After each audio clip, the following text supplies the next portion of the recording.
बिस्मिल्लाहिर्रहमानिर्रहीम। अस्सलाम वालेकुम।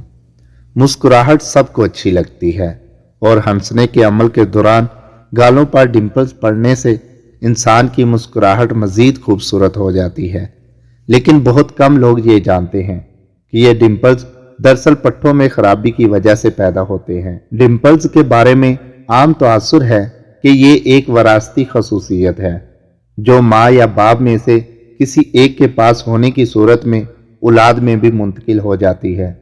ताहम जदीद साइंस के मुताबिक ये नज़रिया 100% दुरुस्त नहीं, क्योंकि ऐसा हरगिज नहीं है, बल्कि हकीकत ये है कि डिंपल्स का पड़ना पट्टों की खराबी की वजह से है। अगर माँ और बाप दोनों में गालों पर डिंपल्स नमूदार होते हों तो इस सूरत में भी बच्चों में डिंपल्स पड़ने का इम्कान बहुत कम होता है।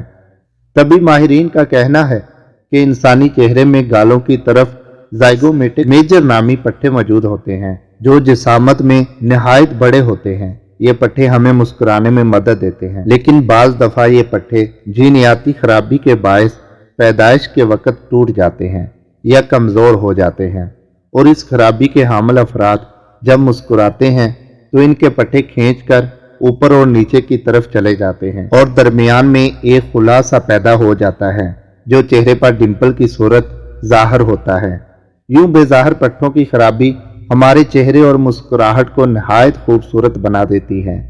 तबई माहिरीन के मुताबिक एक बार ये खराबी पैदा होने के बाद फिर ये हमारे जिस्म का हिस्सा बन जाती है, लिहाजा डिंपल पड़ने से तशवीश का शिकार होने की ज़रूरत नहीं। समी वॉइस को सब्सक्राइब करना मत भूलें, लाइक करें, शेयर करें और कमेंट सेक्शन में अपनी राय का इजहार ज़रूर करें।